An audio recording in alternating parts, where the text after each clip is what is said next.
my daughter, I realized that she misled someone that was of authority. So she took to heart that he would possibly be good for her, be a good, I don't know. It just was a bad situation. He made it worse. He invited her out, he took her to breakfast, and then I found out that he had asked her to come home with him that day.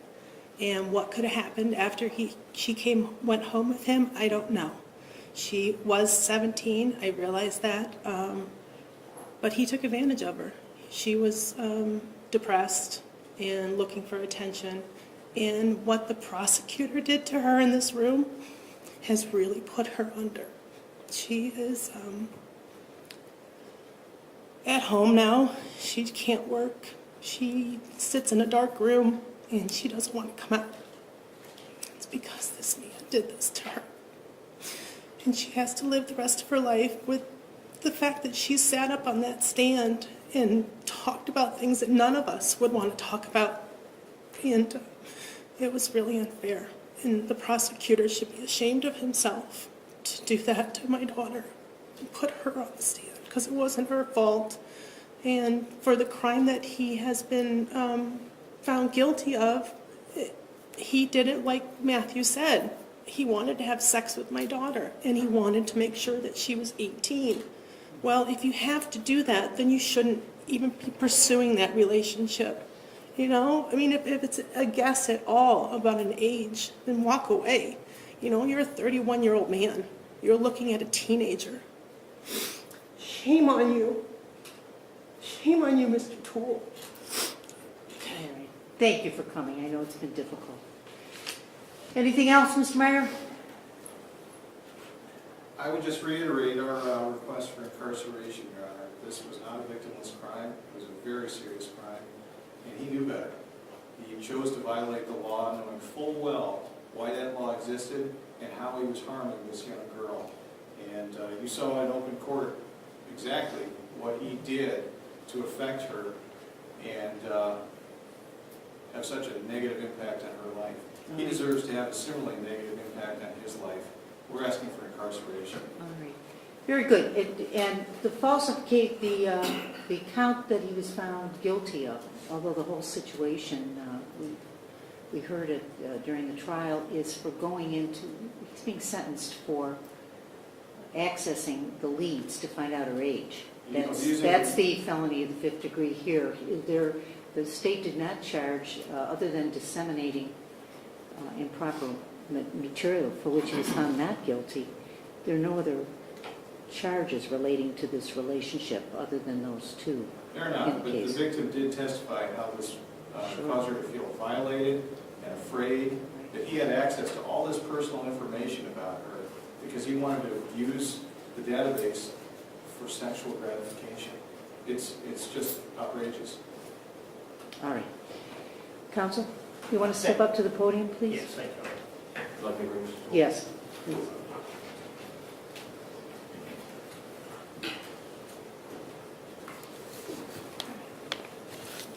Would you like me to go first, Your Honor?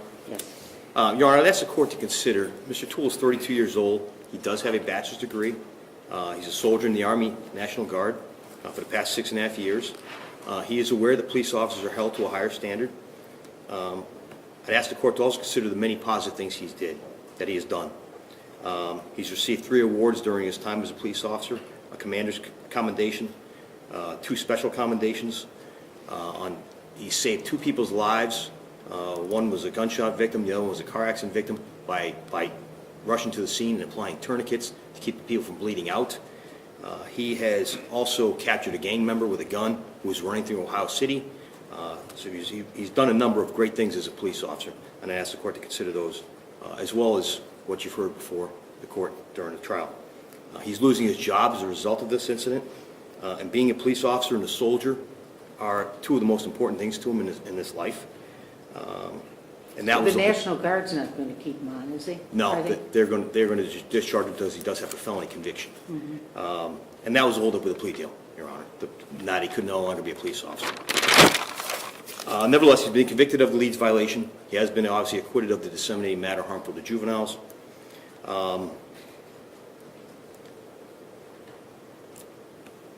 And the leads violation, he wasn't done to snoop, it wasn't done to look up the ex-wife's boyfriend. It was done so that he wouldn't have sex with her, so he wouldn't take advantage of her. So he would not commit a sexual battery. So it's not the typical lead violation. And once he found out her age, he backed off. He wanted to wait till she was 18, and the court's aware of the facts. I submit to the court that this is not the worst form of the offense because of that. But nevertheless, we respect the jury's decision. Would ask the court to impose a community control sanction with no jail. Losing his ability to be a police officer is had a very severe impact on him. Thank you, Your Honor. Okay, what do you have to say, Mr. Tewell? Morning, Your Honor. I want to apologize to you, the court, the City of Cleveland, State of Ohio, and U.S. government. In November 2017, I regrettably entered a situation in which I made a series of bad decisions.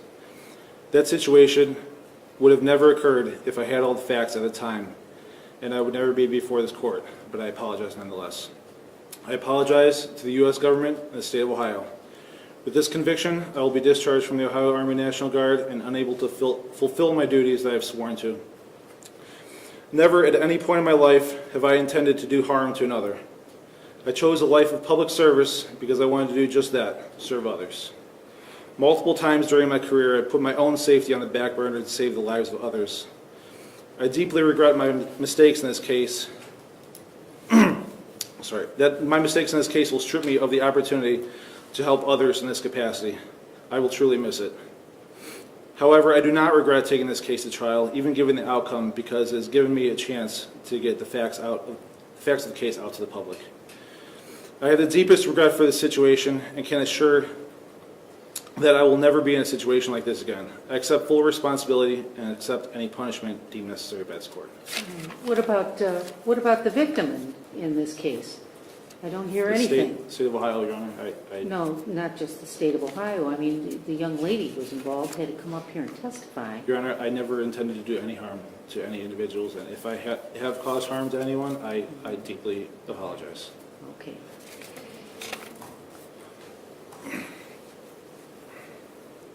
All right.